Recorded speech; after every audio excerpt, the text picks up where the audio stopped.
आइए प्रार्थना करें। पिता, हमारे जीवन के सारे आशीषों के लिए और आज के दिन के लिए हम लोग धन्यवाद देते हैं। पिता, हम स्कूल के लिए और आपके वचन के लिए धन्यवाद देते हैं। पिता, इस समय में उन हर एक लोगों के लिए प्रार्थना करते हैं जिन्होंने अपने जीवन को आपके वचन के लिए कुर्बान कर दिया है। पिता, उन लोगों के लिए प्रार्थना करते हैं जो आपके वचन के भाषांतर के लिए जलाए गए, जिन्होंने विभिन्न भाषा में इस वचन को भाषांतर किया है। स्त्री और पुरुष जो परमेश्वर के वचन के लिए अपने आप को समर्पण किया था, क्योंकि उन्होंने परमेश्वर आपके वचन को उनके देश के बाहर अन्य देशों में पहुंचाया। उन लोगों के लिए धन्यवाद जिन्होंने अपने जीवन को आपके लिए कुर्बान कर दिया है। उनके पास मौका था परिवार को बनाने के लिए, अपने जीवन को बनाने के लिए, परंतु वे मठों में बैठकर इस सारे वचन को हमारे लिए भाषांतर कर दिया है। एक एक वचन को भाषांतर किया है ताकि ये वचन भविष्य में हमारे हाथों में पहुंचे। और पिता, आज हम धन्यवाद देते उन सारे लोगों के लिए जिन्होंने इस सारे कामों को किया है, जो हमारे आगे खड़े रहकर इस स्थान तक हमें पहुंचाया है। आज हमारे पास प्रिंटेड बाइबल है। प्रभु, ये परमेश्वर का वचन बड़े आराम से आज हमारे हाथों में उपलब्ध है। और प्रभु, हम आपसे प्रार्थना करते हैं, हमारे जीवन में एक नया काम कर जो हमें बनाएगा, व्यर्थ के रूप में नहीं। जो कुछ हम करें आपके लिए करें। प्रभु, उस वचन के लिए धन्यवाद जो आपने हमारे लिए उपलब्ध किया है, जिससे कि हम समझे ये कितना कीमती है और हम अपने आप को समर्पण करें और इस बात को समझे और उससे हम ना तो धिक्कारे और ना हल्का ले। यीशु के नाम से आमीन। ठीक है, हम लोग बात कर रहे थे इजराइल के राज्य के बारे में, और मुझे कई बार लगता है कि भले मैं इसकी कोशिश करूं कि ये बिल्कुल आपके लिए समझ के रूप में हो, जिससे कि आप इसे समझे, परंतु कई बातों को हम समझ नहीं पाएंगे क्योंकि हमारे पास सीखने के लिए बहुत कम समय है। इसीलिए मैंने कई बातों को आपको पूरी तरीके से नहीं समझाया है, परंतु उसे छोड़ दिया है। और उसके बाद अगले दिन मैं कहता हूं, अरे सच में ये हमें छोड़ना नहीं चाहिए था क्योंकि ये हमारे लिए बहुत ही महत्वपूर्ण था। और फिर मुझे लगता है कि मुझे वापस लौटकर उसमें जाना पड़ेगा, परंतु मुझे लगता है उसमें कोई जोड़ नहीं होगा। और इस प्रकार करने के कारण कई बार मैं बातों को जोड़ नहीं पा रहा हूं, परंतु मैं माफी मांगता हूं अगर आप किसी बात को नहीं समझ पाए तो। और मैं विश्वास करता हूं कि हम सब हमारे विचार में और समझ में अभी एक ही भाग में है, परंतु अभी हम पीछे मुड़कर जाकर देखेंगे और कुछ बातों को गहराई में अध्ययन करेंगे, उन बातों को समझेंगे जिसे समझना बहुत ही महत्वपूर्ण है, जिससे कि हम सब लोग एक ही समझ में आगे बढ़ते जाए, कम से कम एक किताब के, नहीं तो कम से कम हमारा विचार जो है एक ही पुस्तकालय में हो, अच्छा है। परंतु ये कोर्स के सबसे महत्वपूर्ण बात यह है, हम इस बात को समझ रहे हैं कि इसराइल किस प्रकार मनुष्य जाति की लक्ष्य का कुंजी है। और पुराने नियम को जब हम अध्ययन करते हैं, हम दो वाचा को पढ़ते हैं जो इसराइल का संपूर्ण मूलभूत आधार है, जिस पर सब कुछ आधारित है। सबसे पहला वाचा ये है कि अब्राहम का वाचा, और हमने काफी समय इस पर बिताया है अभी तक, क्योंकि ये जो है इतिहास के रूप में बहुत ही महत्वपूर्ण एक भाग है और इजराइल के लोगों के इतिहास के लिए भी। जब हम अब्राहम की वाचा को गौर करते हैं, उसमें अब्राहम को परमेश्वर कहता है कि वह उनको एक खास भूमि और जगह को देगा और उन लोगों के अंदर से वो एक बड़े जन समुदाय को खड़ा करेगा। परमेश्वर का वचन था। ये परमेश्वर के लोग इंसान के इतिहास में एक महत्वपूर्ण स्थान को लेंगे और हर एक लोग जो उन्हें आशीष देंगे वे आशीषित होंगे और जो लोग श्राप देंगे वे श्रापित होंगे, और उनके द्वारा पृथ्वी के सारे परिवार आशीषित होंगे। और इस बात को जब हम दबाव के साथ आगे बढ़ाते हैं, जब परमेश्वर ने इजराइल के लोगों को चुना, परमेश्वर ने उनका चुनाव ऐसे ही नहीं किया है। परमेश्वर ने उन्हें ऐसे एक भाग में बनाया ताकि वे आदर्शी बने। जैसे यशायाह ने कहा कि वे लोग अन्य जाति के लिए एक प्रकाश बनेंगे। परमेश्वर ने उन्हें एक उच्च भाग में रखा जिससे कि वे परमेश्वर के संदेश को प्रकाश के रूप में दुनिया भर में फैलाए। जब परमेश्वर ने यहूदियों को चुना, उन्हें अन्य लोगों से अलग करने के लिए नहीं चुना है, परंतु परमेश्वर ने उन्हें इसीलिए चुना ताकि वे अन्य लोगों के लिए एक भाग तैयार करें, प्रकाश बनाएं, जहां दुनिया के लोग आ पाए। ठीक है, तो हमने इस बात को सीखा। उसके बाद हमने इस बात को देखा, हमने याकूब के जीवन के अंदर इस बात को देखा कि वहां पर एक विभाजन था। यह कि याकूब जो है वो एसाव के पास से अपने भाग को लेता है। जो वाचा परमेश्वर ने अब्राहम से बनाया था वो अभी इसहाक की ओर जाता है, और उसके बाद हम देखते कि वो याकूब के पास पहुंचता है, परंतु वो उसे ईसाव के पास से लेता है। और वह भी दो विभिन्न विभाग में है। एक जो है वो भौतिक विरासत है और इसको हम होते हुए देखते हैं जहां पर याकूब जो है एसाव के पास से भोजन वस्तु को खरीदता है। हाँ, एसाव के पास से उसके पहलौठे के स्थान और भौतिक विरासत के लिए। परंतु हम फिर भी आगे देखते हैं कि वो एक षड्यंत्र को रचता है उसके भाई के विरुद्ध में, जिससे कि वो अपने पिता के पास से भी वो आत्मिक विरासत को प्राप्त करे। तो हम देखते हैं कि आशीर्वाद इस विभाग में से वो दो विभिन्न विभाग में पाए जाते हैं। और यहाँ पर इस महत्व का खासियत यह है, वो इस बात के लिए है कि हम इस बात को समझे कि कलीसिया में क्या हो रहा है, उस बात को हम समझे।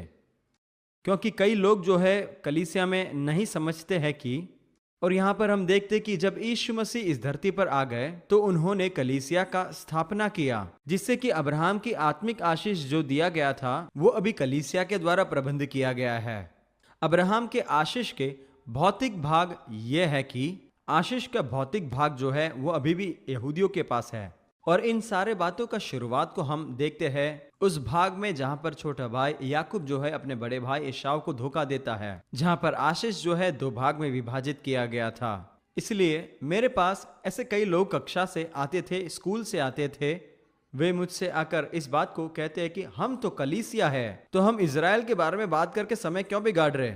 तो मैं उनको इस बात को समझाता हूं कि वे अभी भी परमेश्वर के वाचा के भागी है, उन पर परमेश्वर का वाचा अभी भी है, वे परमेश्वर के चुने हुए लोग हैं, अभी भी वो वाचा का देश है। और इस बात को हमें समझना होगा, उनके भौतिक आशीष के अंदर परमेश्वर ने जिन बातों को साकार किया है उसे इतिहास में अध्ययन करना बहुत ही महत्वपूर्ण है और यह इंसान के इतिहास को समझने में मदद करेगा।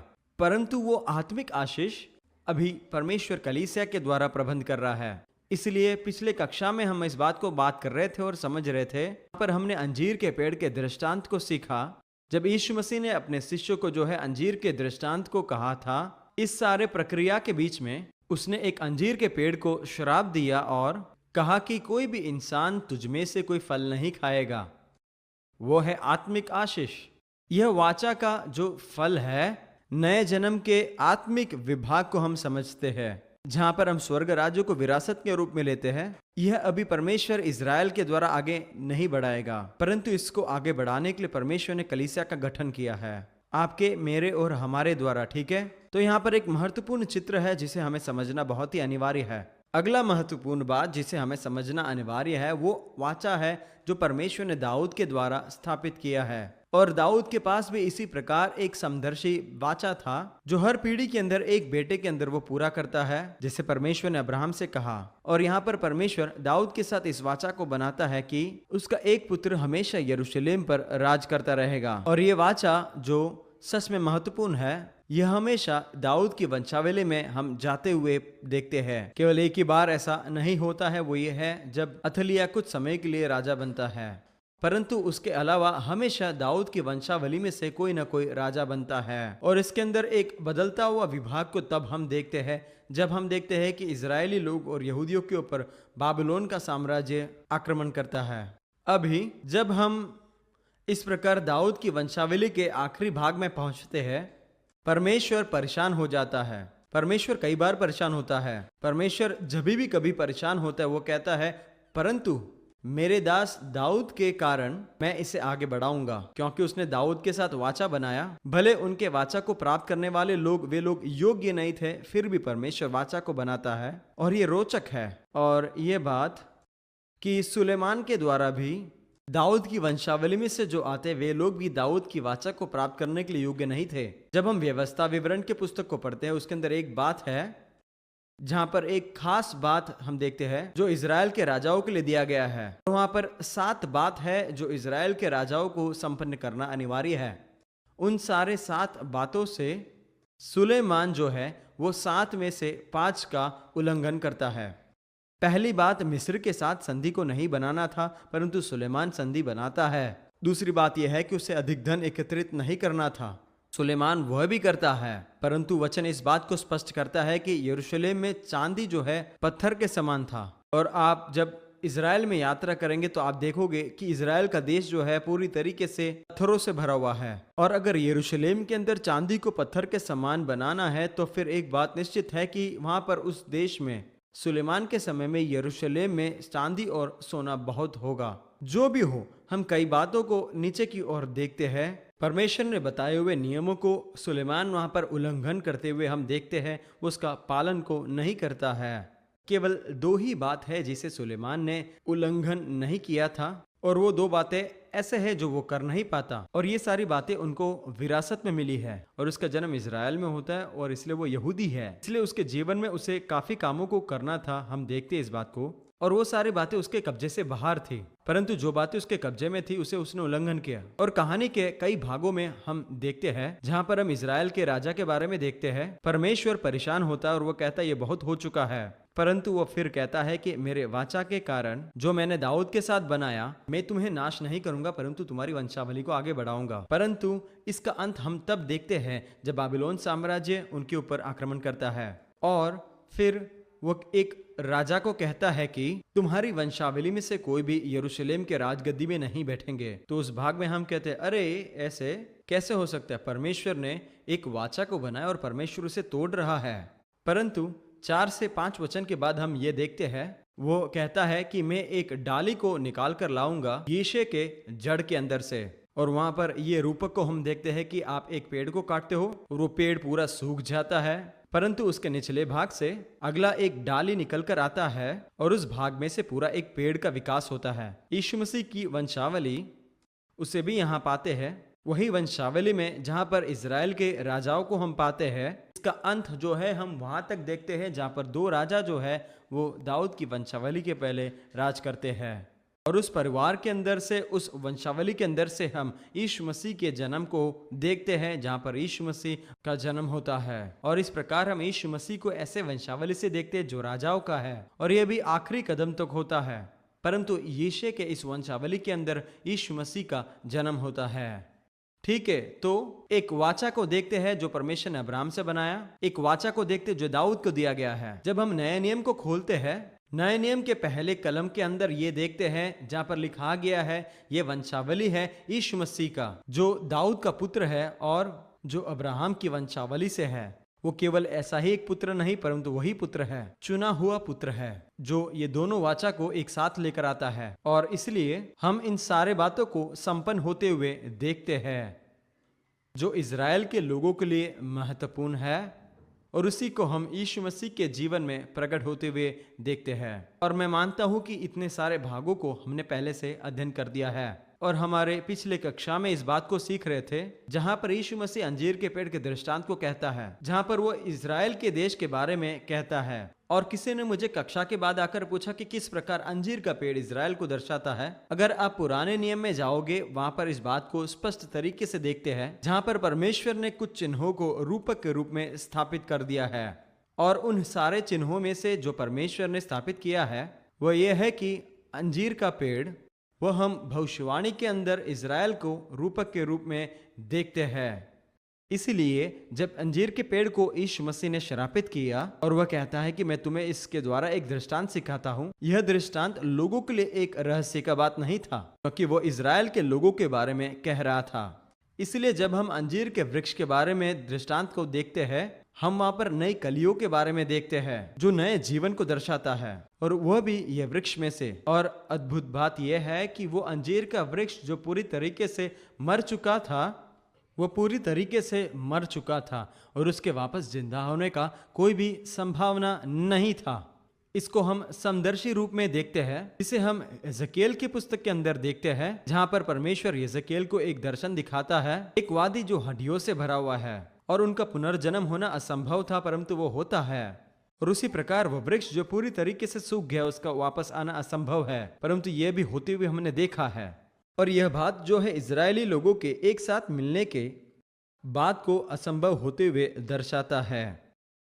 पूरे मानवीय इतिहास के अंदर आप जाकर छानबीन कर सकते हैं, परंतु जो इजराइल के साथ 1947 में हुआ वैसा आप कभी भी कहीं नहीं पाएंगे।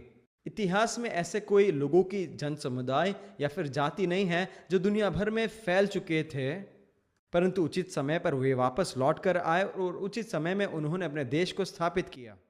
हाँ, हम ऐसे कई देशों को देखते हैं जिनकी अस्तित्व पूरी तरीके से खत्म हो गई और वो वापस जीवित हो गए, और वह है मिस्र। मिस्र एक ऐसा देश है जो पूरी तरीके से तबाह हो चुका था, परंतु वो पुनर्स्थापित हो गया है। इज़राइल जो है हार चुका था और लोगों ने उसे लूट लिया, परंतु इससे बिल्कुल विपरीत है ये, क्योंकि मिस्र के लोग जो है दुनिया भर में फैले नहीं थे, और आज जो मिस्र में रहते हैं वे लोग वो नहीं हैं जो पहले मिस्र में रहते थे, जिस समय में फारो जो है राज करता था। मिस्र देश आज जो है हम देखते हैं अरबी लोगों से भरा हुआ है, जो उस देश के अंदर घुसपैठी के रूप में अंदर आते हैं। हाँ, अभी भी कुछ पुराने जो मिस्र लोग हैं उस देश में रहते हैं, परंतु अभी भी जो है उस देश के अधिकतर लोग जो है वे लोग नहीं हैं जो पहले से इस देश में रहते थे। केवल इज़राइल ही ऐसे एक अद्भुत देश है पूरे दुनिया के अंदर, जहां पर लोग आए दुनिया के सारे भागों में से अपने घर में वापस लौट कर आकर अपने देश को स्थापित करते हैं। ऐसी एक भाषा को बोलते हैं जो 2000 साल पहले उनके देश के लोग कहते हैं, इब्रानी भाषा। और वे लोग जो देश में रहते थे वहां पर ये भाषा जो है वे लोग नहीं कहते थे। अगर वे लोग यूरोप में रहते थे तो वे लोग अंग्रेजी को कहते थे, या फिर जर्मन या फिर पोलैंड के भाषा को। परंतु वे जब इज़राइल में आते हैं उन लोग वो भाषा को बोलते हैं जो उनके पूर्वज 2000 साल पहले इज़राइल में बोलते थे, क्योंकि वे लोग जब दुनिया के अलग अलग भाग से एक साथ पहुंच रहे थे उन्होंने इस बात को समझा कि अलग अलग लोग जब एक साथ आ रहे हैं उनको एक ही भाषा की ज़रूरत है, वो है इब्रानी भाषा। वे लोग कहते हैं कि हम में से कई लोग अंग्रेजी भाषा बोलते हैं, कई लोग पोलैंड की भाषा बोलते हैं, कई लोग जर्मनी की भाषा बोलते हैं, कई लोग रशिया की भाषा में बोलते हैं, परंतु एक ही भाषा का होना अनिवार्य है हम एक हो जाने के लिए। और इसलिए उन्होंने निर्णय किया कि हम बाइबल की भाषा को लेंगे जो 2000 पहले बोला जाता था। इसलिए ये बिल्कुल अद्भुत है, ऐसा कोई भी अनुभव कोई भी देश को अभी तक नहीं हुआ है। और यह पेड़ जो है असंभव तौर से वापस जीवन को प्राप्त करता है, सारे असंभव बातों से भी। और हम कई कलियों के बारे में कहते थे जो होने वाला है, और हमने पहले कली के बारे में बात किया और उसको हमने समझा कि वो जन्म है ज़ायनिस्टिक कांग्रेस का, और यह हुआ है 1879 में। और यहाँ पर हम समदर्शी रूप में देखते हैं यहाँ पर कलियों का जन्म होता है, उनका खुलना अन्य पेड़ों के साथ की तुलना में। आप याद करते हैं लूका रचित सुसमाचार के अंदर वो कहता है कि और भी वृक्ष है जिसमें से हम दृष्टांत सीखते हैं। और मैंने इस बात की आज़ादी को लिया, अन्य सारे पेड़ जिसे हम देखते हैं उनका होना जो है अंतिम दिनों का चिन्ह के रूप में है। और परमेश्वर के वचन में बिल्कुल स्पष्ट लिखा है कि अंतिम दिनों के चिन्ह में दो बात होगा, उसमें से एक है कि सुसमाचार दुनिया के अंत तक पहुंचाया जाएगा, और दूसरा यह है कि परमेश्वर अपनी आत्मा को सारे लोगों के ऊपर उंडेलेगा। इसलिए हम जानते हैं कि दो बातों का होना अंतिम दिनों में जरूरी है। मैं मानता हूं कि अन्य वृक्ष जो है वो यीशु मसीह इन दोनों के बारे में कह रहा है। और वहां पर हम एक समदर्शी बात को देखते हैं, जब भी हम इज़राइल के अंदर कोई फूल की कली को खिलते हुए देखते हैं वही बात को हम दुनिया की सुसमाचार के अंदर देखते हैं। और पवित्र आत्मा को उंडेलना। और 1903 के अंदर हवाई जहाज का आविष्कार होता है, और उसके बाद इजरायली लोग दुनिया भर में से उड़कर अपने देश में आने की संभावना होती है और वो संपन्न होता है, और इस प्रकार सुसमाचार का फैलाव भी हो सकता है। और उसके बाद 1905 के अंदर रेडियो का आविष्कार होता है, और इस रेडियो के आविष्कार के द्वारा हम देखते हैं कि लोगों के पास सुसमाचार पहुंचाने का रफ्तार जो है बहुत ही तेजी में आगे बढ़ता है पूरे दुनिया में। और इस प्रकार हम अंत में देखते हैं कि परमेश्वर अपनी पवित्र आत्मा को लोगों के ऊपर उंडेलता है। और मैंने कल इस बात को बताया अज़ूज़ा स्ट्रीट रिवाइवल के बारे में, परंतु कुछ और पीछे जाकर हम देखते हैं जो उसके बिल्कुल करीब में है, जो समय था ज़ायनिस्ट करके मुहिम का, सबसे पहला कांग्रेस का या फिर सभा का। और हम देखते हैं स्टोन्स फॉली के अंदर पवित्र आत्मा के उंडेले जाने का अनुभव किया जाता है। और हम देखते हैं कि टॉपिका कैंसस के अंदर लोगों का जो एक झुंड जो है वे बेसब्री से इंतजार कर रहे थे पवित्र आत्मा के उंडेले जाने के इस अनुभव को देखने के लिए और समझने के लिए, क्योंकि इसके बारे में उन्होंने बाइबल में अध्ययन किया था परंतु उन्होंने अभी तक देखा नहीं था। इसलिए उन्होंने स्टोन्स फॉली नामक एक स्थल पर जो है बाइबल कॉलेज का शुरुआत किया। और वहां पर एक व्यक्ति था जिसका नाम था स्टोन, इसके कारण उसका नाम आता है स्टोन्स फॉली। और ऐसा होता है कि इस व्यक्ति के पास पैसे का अभाव होता है और वे जो है अपने इमारत को पूरी तरीके से बना नहीं पाते हैं। वो इमारत का एक भाग जो है वो अच्छी तरीके से बनाया गया था परंतु दूसरा भाग जो है पैसे के अभाव के कारण प्लाईवुड से बनाया गया था। इसलिए जब आप उस घर को देखोगे, एक भाग में आपको महागनी दिखेगा, परंतु दूसरे भाग में आपको दिखेगा प्लाईवुड। ये हुआ पैसे के अभाव के कारण, इसलिए इसका नाम स्टोन्स फॉली कहा गया है। परंतु एक व्यक्ति जिनका नाम परहाम है, वे इस बिल्डिंग को भाड़े पे लेते हैं और एक बाइबल स्कूल का आरंभ करते हैं। और वहां पर जो लोग हैं वो इस बात से बड़े भौचक्के थे कि ये पवित्र आत्मा के बपतिस्मा का अर्थ क्या है। और ऐसा होता है कि बाइबल कॉलेज के विद्यार्थियों को छोड़कर वो जो है एक न्यू ईयर के प्रोग्राम के लिए जाते हैं, और न्यू ईयर के एक दिन पहले 31 तारीख को 1900 के अंदर, और वे अपने बाइबल कॉलेज के विद्यार्थी को बाइबल कॉलेज में छोड़कर जाते हैं और उनको एक काम देते हैं, ये कि उनको प्रेरितों के पुस्तक के अंदर पूरी तरीके से ढूंढना है इस बात को समझने के लिए कि पवित्र आत्मा का बपतिस्मा क्या है। और आपको मालूम है वहां पर ऐसा हुआ, एक स्त्री ने कहा कि जब भी पवित्र आत्मा आ रहा था तो लोग एक दूसरे के ऊपर हाथ रखकर प्रार्थना कर रहे थे, तो उन्होंने कहा कि आप भी मेरे ऊपर हाथ रखें। और उस पासबान ने उनके ऊपर हाथ रखा, और ये था तकरीबन 7:30 बजे शाम को, दिसंबर 31 तारीख को। और ये स्त्री जो है अन्य भाषा में बोलने लगती है, और ये था वो समय, वो मुहिम का शुरुआत जहां पर सच में परमेश्वर की पवित्र आत्मा लोगों के ऊपर उतर कर आता है। और अजूसा स्ट्रीट के अंदर 1907 के अंदर, जिसके बाद पूरे दुनिया भर में पेंटिकोस्टल का एक मुहिम शुरू होता है। इसलिए हम देखते हैं कि परमेश्वर का पवित्र आत्मा को उंडेले जाना, इन सारे अविश्वारों का और दुनिया भर में सुसमाचार का फैलाव एक साथ होते हुए हम देखते हैं। और दूसरा कली जिसके बारे में हमने बात किया है वो है इजराइल का जन्म होना, जो मई 15, 1948 में होता है। और उसी साल में हम देखते हैं ऑरल रोबोट जो है वो लोगों को एक नई बात को सिखाने के लिए शुरू करते हैं उनकी सेवकाई के अंदर। और उनका सुसमाचार का फैलाव का केंद्र बिंदु ये था कि परमेश्वर के द्वारा चंगाई, और इसी बात को वो टीवी पर प्रदर्शित करते हैं और वे दुनिया भर में सेवकाई के लिए इस प्रकार यात्रा करते हैं। और दूसरा एक अद्भुत आविष्कार जो 1948 में हुआ वो ये है ट्रांजिस्टर का आविष्कार। और आप में से कई याद करते होंगे कि आपके दादी के घर में उनके पास एक बड़ा रेडियो होता था जो तकरीबन घर के आधे भाग में भर जाता था। और उसके बाद किसी एक व्यक्ति ने जो है ट्रांजिस्टर का आविष्कार किया। उसके बाद वो रेडियो जो घर के आधे भाग में भर जाता था वो बिल्कुल छोटा हो गया। आपके कमरों के अंदर जो बड़ा रेडियो होता था अभी इतना छोटा हो गया कि आप उसे कहीं भी ले जा सकते हैं अपने हाथों में। और अगर ये संभव नहीं था तो हम दुनिया भर में देने के लिए रेडियो और टेलीविजन का जो है आविष्कार भी नहीं कर पाते।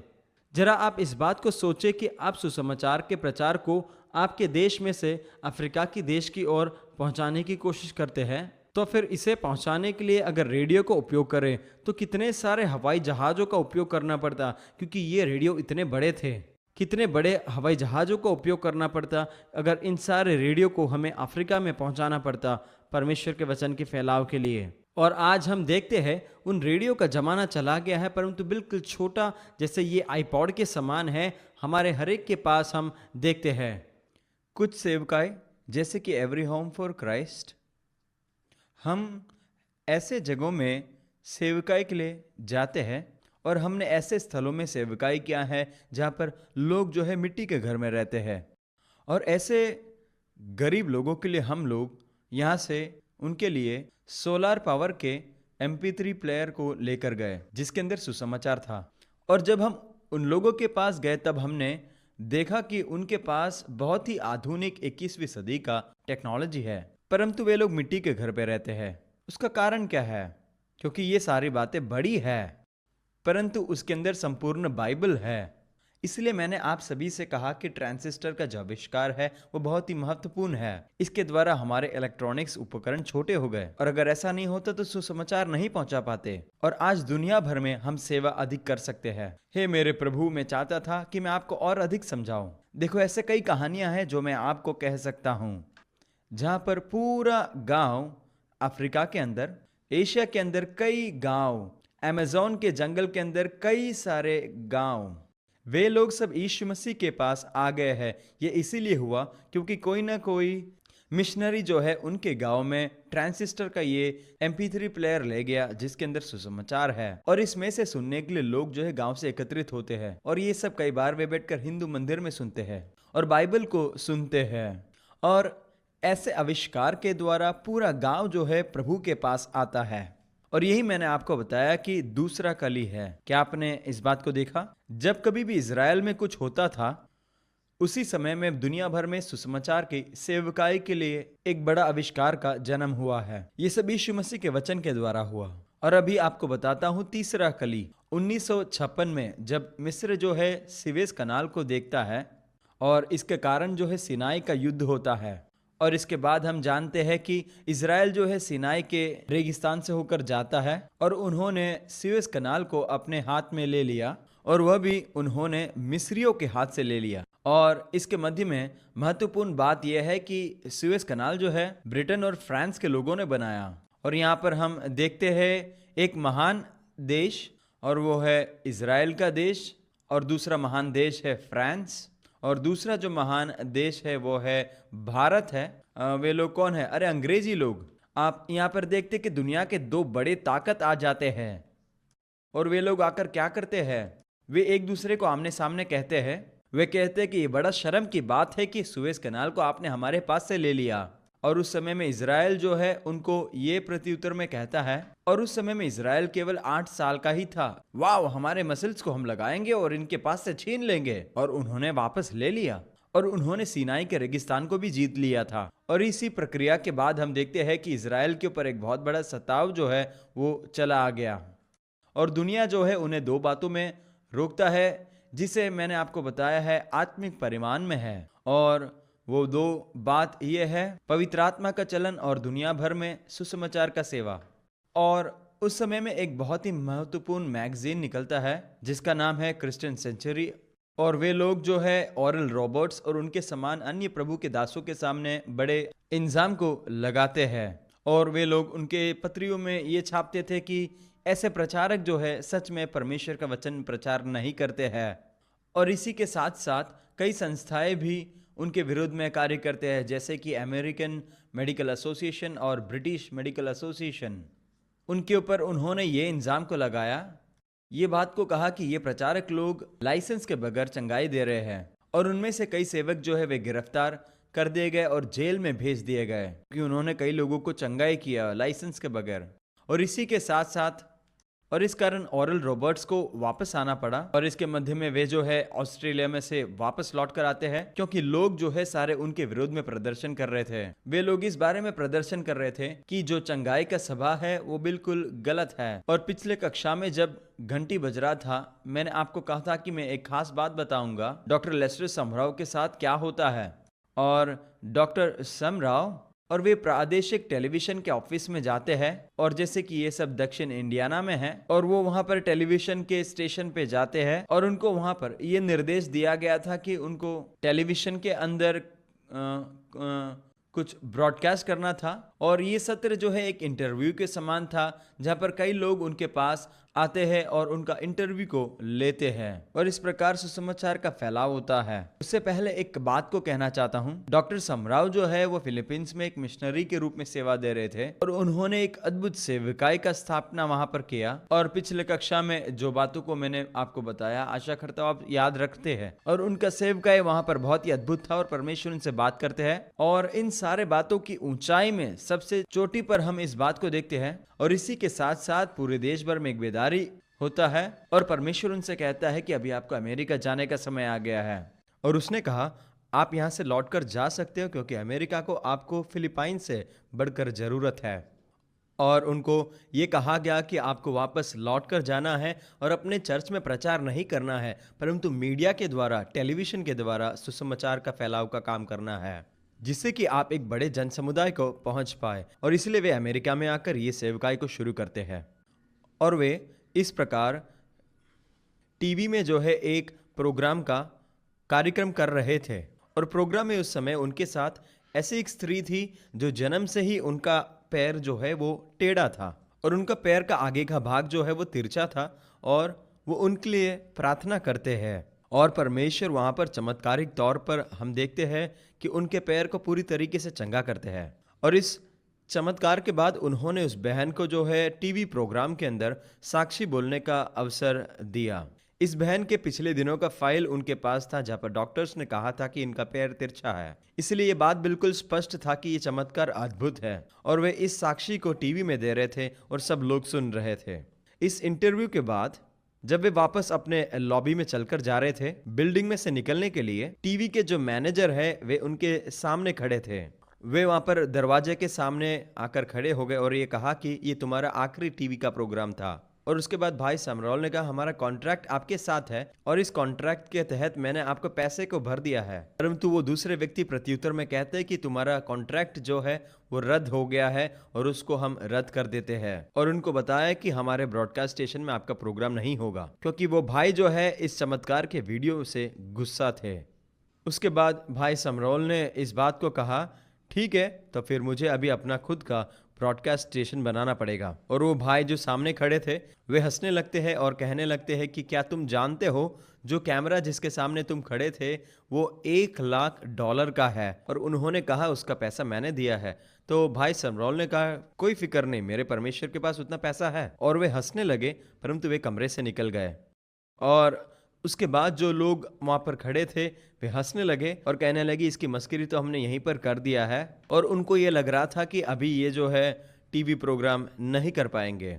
जो भी हो, इसके बाद भाई डॉक्टर समरौल जो है उनको एक ब्रॉडकास्टिंग कंपनी मिला जो टूटने की कगार में था और उन्होंने उसे खरीद लिया। और ये प्रभु के भक्त ने उनके साथ ऐसा करार बनाया कि कुछ समय के बाद इसका पूरा राशि दे दिया जाएगा। और चमत्कारी तौर में परमेश्वर ने महान द्वार को खोला और उन्होंने उस स्टेशन को खरीद लिया। और उसके बाद परमेश्वर ने बहुत आशीष देते गए। उसके बाद तकरीबन 12 टेलीविजन स्टेशन को और 5 शॉर्टवेव रेडियो स्टेशन को खरीदने में परमेश्वर ने उनको मदद किया, जिसके द्वारा वे पूरे दिन टीवी पर प्रोग्राम को लाते थे।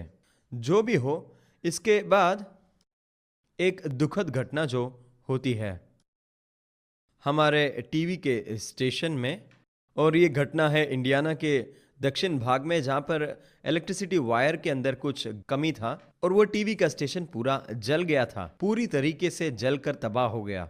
और इसमें रुचिकारक बात यह है कि वही टीवी स्टेशन जिसने उनको बाहर निकाल कर फेंक दिया था, वो स्टेशन को उनके पास आना पड़ा और कहना पड़ा कि हमें माफ़ करना, आपके साथ जो हुआ वो बहुत ही बुरा है। हमारे सारे उपकरणों को आप उपयोग कर सकते हैं जब तक आप अपने टीवी स्टेशन को बनाते हो।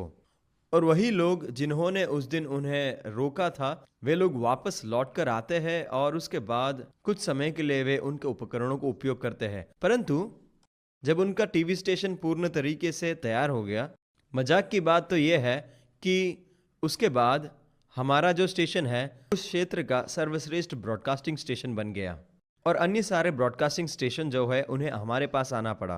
और वे लोग हमारे पास आकर हमारे उपकरणों को भाड़े पर लेकर जाते थे क्योंकि हमारे पास आधुनिक उपकरण था। और इस सब के बीच में मजाक की बात यह है, वे लोग जो कहते थे कि ये कैमरा $1,00,000 का है, वही लोग हमारे पास आते हैं और लाखों रुपये का कैमरा जो हमारे पास था वे हमारे पास से भाड़े पर लेके जाते थे। और इस प्रकार मैं आपसे कहना चाहता हूं कि परमेश्वर अपना काम को कर रहा था। भले शत्रु जो है उसकी पूरी कोशिश करता है काम को करने के लिए, जिससे कि वह मसीही टीवी प्रोग्रामों को बंद करे, जिससे कि पवित्र आत्मा का कार्य बंद हो जाए। परंतु परमेश्वर कहता है कि मैं इन सारे उपकरणों का और इसका उपयोग तुझे दे रहा हूं ताकि तू अगले स्तर पर पहुंचे। ठीक है, तो यह है तीसरा कली।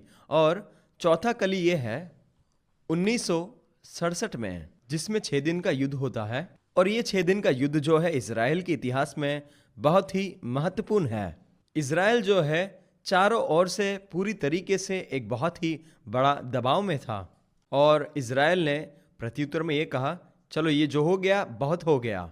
और उनको संदेश मिला कि उनके ऊपर कुछ ऐसे गुप्त आक्रमण होने जा रहा है और उन्होंने इस बात का निर्णय किया कि क्यों हम राह देखें और वे लोग हमारे पर आक्रमण करें, हम उनके पर आक्रमण करेंगे उससे पहले।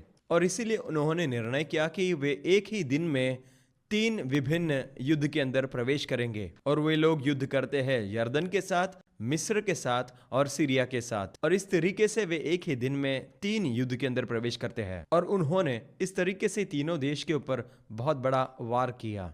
और इजराइल के पास जो तकनीक और इंटेलिजेंस है वो बहुत ही अद्भुत है। उनकी स्थापना के बाद केवल 19 साल हुआ है, सही है। उनका जन्म जो है 1948 में हुआ है और वे अभी 1967 में है।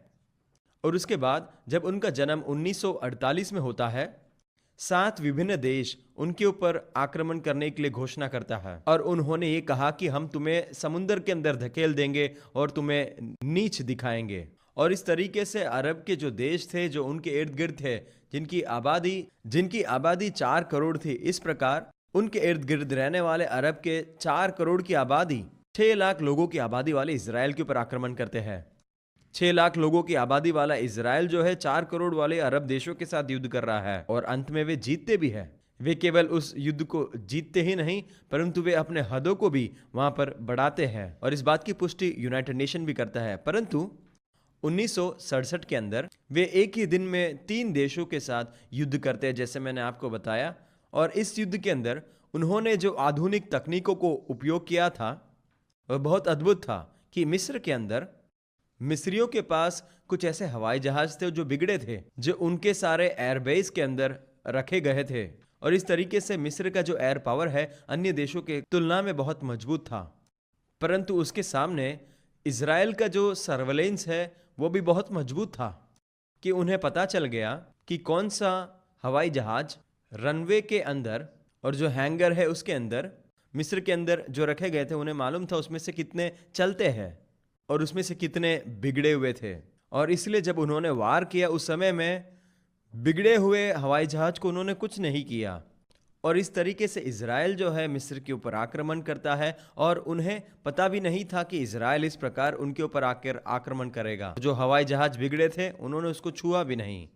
और जब युद्ध में वे आगे गोलन हाइट्स में पहुंचते हैं, ये गोलन हाइट्स जो है ये इजराइल के लिए एक बहुत ही महत्वपूर्ण स्थान था और मैं वहाँ पर स्वयं बंकरों के अंदर गया हूँ गोलन हाइट्स की ऊंचाई पर। और वहाँ पर जो कबूतसिंह है, जो लोगों का मिलकर खेती है जहाँ पर लोग रहते हैं, वहाँ पर उनके बच्चे जो है 19 साल के लिए अंडरग्राउंड में रहते थे। वहाँ पर उन लोगों ने जो है अंडरग्राउंड बंकर्स बनाए थे अपने बच्चों की सुरक्षा के लिए, क्योंकि गोलन हाइट्स का जो स्थान था वो कुछ इस प्रकार था।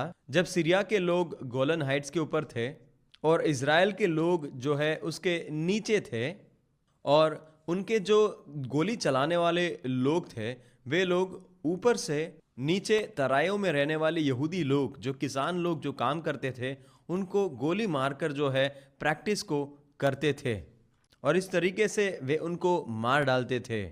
और इसीलिए उन्होंने वहां पर अंडरग्राउंड बंकर्स बनाए थे और छोटे बच्चे वहां पर रहते थे और जब वे स्कूल में जाते थे तभी वे उसमें से बाहर निकल कर आते। 19 साल तक उसी के अंदर रहते थे और उसके बाद हम देखते हैं कि और उनको युद्ध के लिए जितना आधुनिक सामग्री की जरूरी थी वे उनको वहां पर लेकर आते हैं। उन्होंने सारे टैंक और जो भी जरूरी थे उनको टुकड़े टुकड़े में लेकर आए। इसलिए जो कोई भी लोग उन्हें बाहर से देख रहे थे उन्होंने सोचा कि ये लोग किसान के उपकरणों को लेकर आ रहे हैं और उसके बाद वे लोग अपने खत्ते के अंदर जाते हैं और उसके बाद ये सारे सामग्रियों को जोड़ते हैं और जब वे पूरी तरीके से तैयार थे वे लोग ये बड़े बड़े टैंक को अपने खत्ते में से बाहर निकाल कर लेकर आते हैं। और उसमें से एक बंकर को मैंने जाकर देखा कि पूरा टैंक जो है वो खत्ते के अंदर है और केवल एक छोटे भाग से आक्रमण करते हैं, पूरा दीवार टूट जाता है और इस प्रकार वे बाहर निकल कर आते हैं और सीरिया के ऊपर आक्रमण करते हैं। जो भी हो, और उन्होंने इस प्रकार गोलन हाइट्स के ऊपर अपने कब्जा को मजबूत किया और सुरक्षित हो गए। उनका परिवार भी सुरक्षित हो गया और इस तरीके से तराई में उनका जो परिवार था वो अब सुरक्षित था। और इस तरीके से वे 3 अलग अलग भागों में अपने युद्ध को चलाते हैं, परंतु 6 दिन के अंदर उन्होंने अपने सारे दुश्मनों को पराजित कर दिया और इतने दिन के अंदर उनके दुश्मनों को वापस लौट कर आना पड़ा। केवल इतना ही नहीं परंतु वे लोग यरूशलेम को भी अपने कब्जे में ले लेते हैं। और ये यरूशलेम का जो शहर है वो अलग अलग देशों में बटा हुआ शहर था और यरूशलेम का वो भाग जो यहूदियों के लिए बहुत ही पवित्र था वो अरब लोगों के अधीन में था और वे लोग उसको भी कब्जा करते हैं अरब के हाथों में से और यर्दन के लोगों के हाथों में से भी, और इसके बाद वो उनका हो जाता है। ठीक है, उसके बाद जो अलग रोचक बात यह है कि 1967 के अंदर ही कैथोलिक के अंदर एक करिश्माई जागृति उत्पन्न होता है। आप में से कई लोग शायद इस बात को जानते हैं, डेविड विल्करसन की कहानी को, जो न्यूयॉर्क शहर में जाते हैं, एक किशोर बालक की अवस्था में जाते हैं और उन्होंने अपने पूरे जीवन को पेंसिल्वेनिया में बिताया था और उनको बिल्कुल पता नहीं था कि शहरी लोगों का रहन सहन कैसा है और वे नहीं जानते थे कि न्यूयॉर्क में लोग कैसे रहते हैं। परंतु उन्होंने समाचार में देखा न्यूयॉर्क के अंदर जो स्ट्रीट्स के गैंग थे, और खास करके कुछ लड़कों के बारे में जिनके ऊपर केस चल रहा था, और उनके गैंग के अंदर उन्होंने कई लोगों का कत्ल किया था। इस तरीके से उनके ऊपर केस चल रहा था, और परमेश्वर ने उनसे कहा कि उनके पास जाओ और सेवकाई करो। और इस प्रकार वे न्यूयॉर्क शहर में जाते हैं, और उसके बाद वे ऐसे लोगों के सामने जाकर सेवकाई करते हैं, और न्यूयॉर्क के अंदर जो सड़क के गैंग है उनके मध्य में बेदारी को लाते हैं। और उसके अंदर से निकल कर आया टीन चैलेंज। और उसके बाद डेविड विल्करसन ने जब अपने किताब क्रॉस एंड स्विच ब्लेड को लिखा, उस समय में यह हुआ कि उन्होंने उस पुस्तक के अंदर एक पाठ को लगाया जिसका शीर्षक कुछ इस प्रकार था, पवित्र आत्मा का बपतिस्मा। और वे असेंबलीज ऑफ गॉड के प्रचारक है, और इसीलिए उन्होंने उस पाठ को उधर रखा, क्योंकि उन्होंने कहा कि एक महत्वपूर्ण बात है, वो यह है कि वे बच्चे जो पवित्र आत्मा के बपतिस्मा को प्राप्त करते हैं, वे लोग वो बच्चे हैं जो ड्रग्स और ऐसे बुरी बातों में नहीं जाते हैं। कई बच्चे जो है उद्धार के अनुभव को प्राप्त करते हैं, परंतु पवित्र आत्मा का बपतिस्मा को नहीं पाते हैं, इसीलिए गिर जाते हैं। और उन्होंने इस बात की पुष्टि की कि जो लोग जो पवित्र आत्मा के बपतिस्मा को प्राप्त करते हैं वे बिल्कुल अलग थे। और ये बात को अपने पुस्तक में लिखते हैं, और वह कहते हैं कि दुनिया में अधिकतर लोग नहीं समझ रहे हैं जो मैं कह रहा हूं, इसलिए वे इसके लिए एक पाठ को लिखते हैं। इसीलिए इस बात को समझाने के लिए वे एक पाठ को लिखते हैं, खास करके इस बात को समझाने के लिए अनुभव क्या है। जो भी हो, ये पुस्तक जो है सर्वश्रेष्ठ पुस्तकों में से माना गया था और बेस्ट सेलर बन गया, क्योंकि उसके अंदर जो कहानी और जो साक्षी थी कि कई लोगों के जीवन में बहुत बड़ा बदलाव आया है, जो लोग गैंग में थे, परंतु जब उनको वो भाग मिलता है कहानी का, उसके साथ उनको पवित्र आत्मा का बपतिस्मा का भाग भी पड़ते हैं, और इसीलिए वे इस बात को अच्छी तरीके से समझ पा रहे थे। और इसके बाद ऐसा हुआ कि कैथलिक समुदाय के कुछ नन और फादर लोग थे, वे लोग इस पुस्तक को पढ़ रहे थे ड्यूकेन यूनिवर्सिटी के अंदर, और उन्होंने उस भाग को पढ़ा कि पवित्र आत्मा का बपतिस्मा। और जब उन्होंने इस भाग को पढ़ा, उन्होंने कहा इसके बारे में हमने पहले नहीं सुना, और उन्होंने इसे पढ़ा और कहा कि ये तो सच में बहुत अद्भुत है, और ये तो बिल्कुल बाइबल में से है, हम इस पर विश्वास करते हैं। और इसके बाद वे पवित्र आत्मा के बपतिस्मा के लिए प्रार्थना करते हैं, और इसके बाद वे अपने कुछ मित्रों को मिलने के लिए नोटर डेम यूनिवर्सिटी में आते हैं। और ये स्थल भी जो है इंडियाना के दक्षिण भाग में था। और इसके बाद जब वे इंडियाना में आते हैं अपनी कहानी को बताने के लिए, और जो कैथलिक नन्स और फादर लोग उस यूनिवर्सिटी में रहते थे, उन्होंने भी इस साक्षी को सुना, और वे भी पवित्र आत्मा को प्राप्त करते हैं। और इस तरीके से ये स्थल जो है पूरे दुनिया भर में कैथलिक लोगों के मध्य में पवित्र आत्मा के चलन का एक केंद्र बन गया। और इस प्रकार रोमन कैथलिक चर्च में कई लोग पवित्र आत्मा के बपतिस्मा को प्राप्त करते हैं, और ये इतिहास में दर्ज किया गया है। और जब हम इतिहास को एक और बार छानबीन करके देखते हैं, उसमें ये लिखा गया है कि इसकी चरम सीमा में हर 4 कैथलिक लोगों के मध्य में एक व्यक्ति जो है वो अन्य भाषा को बोलता था। इसका कारण है कैथलिक लोगों के मध्य में करिश्माई जागृति।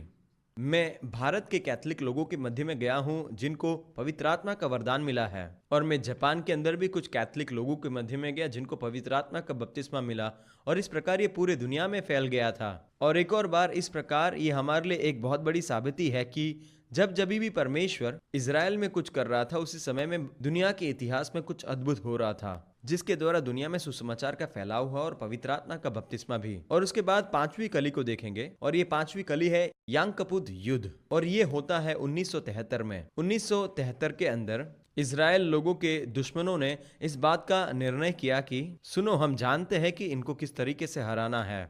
वे लोग एक त्योहार को मनाते हैं जिसका नाम है यांग कपूर। वो ऐसे दिन को मनाते हैं जहाँ पर हर एक लोग जो है वो उपवास को करते हैं और प्रार्थना करते हैं और पश्चाताप करते हैं और नए साल की तैयारी के लिए काम करते हैं, और सारा टीवी, रेडियो और सारा मास कम्युनिकेशन को वो उस समय में बंद कर देते हैं, शांत रखते हैं, जिससे कि सारे देश के लोग जो है वो उस समय को प्रार्थना उपवास के अंदर लगा सकते हैं। और दुश्मनों ने कहा ये समय है जब वे सबसे ज्यादा कमजोर रहते हैं, और उनका सारा ब्रॉडकास्टिंग सिस्टम जो है उस समय में बंद रहता है, और सब लोग उपवास कर रहे हैं, और सारे लोग जो है वो सिनागॉग में है, और वे लोग जो है अपने पहरेदारी के काम को भी नहीं कर रहे हैं। तो हम एक काम करेंगे, उनको पता नहीं चलेगा, उससे पहले ही उनके ऊपर हम लोग आक्रमण करेंगे। परंतु उन्हें पता नहीं था कि इजराइल जो है हमेशा तैयार रहता है, और इस कारण इजराइल जो है उनके ऊपर के आक्रमण को सामना करते हैं और अन्य लोगों को हरा देते हैं। और ये वही समय था जब दुनिया में हम देखते हैं वर्ड एंड फेथ मूवमेंट का जन्म होता है, और वचन और विश्वास का ये मुहिम जो है दुनिया भर में फैलता है कई लोगों के द्वारा, जैसे कि केनेथ कोपलैंड है, केनेथ हेगन है, डॉक्टर समराव है। ऐसे लोग जो दुनिया भर में इस बात को सिखाने लगते हैं कि कलीसिया के अंदर किस प्रकार लोगों को उभर कर उठकर आना है। और दूसरा एक महान मुहिम जो इसके साथ उभर कर आता है वो ये है कि इस बात का ज्ञान कि परमेश्वर की कलीसिया जो है, मसीह का देह जो है वो आशीषित रहना है। इससे पहले कई लोग जो है इस बात को समझ नहीं पा रहे थे कि परमेश्वर जो है आशीष के सिद्धांत को सिखाता है। लोग मानते थे कि अगर गरीब है तो और पवित्र है, परंतु ये सारे लोग इस तरीके से सिखाने लगे कि परमेश्वर चाहता है कि अपने लोग जो है वो और भी आशीषित और धनवान बने, इसके द्वारा वे दुनिया भर में सुसमाचार की सेवकाई करें और अंतिम दिनों के लिए कलीसिया सारे तैयार हो जाए। मैंने आपको इस बात को सिखाया कि किस प्रकार डॉक्टर सैमराउ जो है इसके लिए कार्य को करते हैं और 1956 में वे अपनी सेवकाई को शुरू करते हैं। और मैंने आपको बताया कि केवल एक ही व्यक्ति जो है पूरे दुनिया भर में सुसमाचार की सेवकाई के लिए टेलीकम्युनिकेशन के द्वारा वचन को फैलाव का काम करता है। और इसी के साथ दूसरा बात जो होता है वो ये है, ये व्यक्ति जो है वो पहला मनुष्य था जो C-130 का मालिक था और ये हवाई जहाज है। क्या आप याद करते हो पहला कली? मैंने आपको बताया था कि हवाई जहाज का आविष्कार पहला कली है और मास मीडिया का भी जन्म तभी होता है। और मैं देखता हूं कि उनके अंदर, और इसलिए मैं कहता हूं कि जब परमेश्वर ने डॉक्टर सैमराउ को उपयोग किया, उन्होंने उसे हवाई जहाज को भी दिया जिससे कि वे सुसमाचार का प्रचार जो है वो दुनिया भर में जाकर कर पाए। तो आओ हम आगे बढ़ेंगे। ये सारे थे कलिया। जब इन सारे कलियों को हम खिलते हुए देखते हैं तो हम समझते हैं कि अंत जो है वो और भी निकट है। यीशु मसीह ने अपने शिष्यों को कहा, जब तुम इन सारे बातों की घटना को देखते हैं, जो पीढ़ी इस सारे घटनाओं को देखता है वे समय के अंत को भी बिल्कुल देखेंगे। इसीलिए हमारे पास ऐसा एक ज्ञान आता है कि जब इज़राइल के देश का जन्म होता है कि हमारे पास बहुत ही एक सीमित समय काल है जिससे पहले कि सब कुछ जो है संपन्न हो जाए। और इसीलिए हम इस बात को समझ सकते हैं कि हम बिल्कुल अंतिम घड़ियों में जी रहे हैं। पवित्र आत्मा परमेश्वर हर एक जाति, हर एक मनुष्य के ऊपर उंडेलने जा रहा है और हर एक जाति को परमेश्वर का वचन सुनना है जो उनके लिए प्रस्तुत किया जाएगा। आपको केवल इन बातों को देखना है। हमें इस बात को समझना है कि यीशु मसीह जल्दी आ रहा है। और वो क्यों आ रहा है? क्योंकि वो यरूशलेम में राजा बनकर राज करेगा। क्योंकि ये था दाऊद के साथ की वाचा कि उसका एक पुत्र होगा जो अनंत काल तक उस राजगद्दी पर बैठेगा।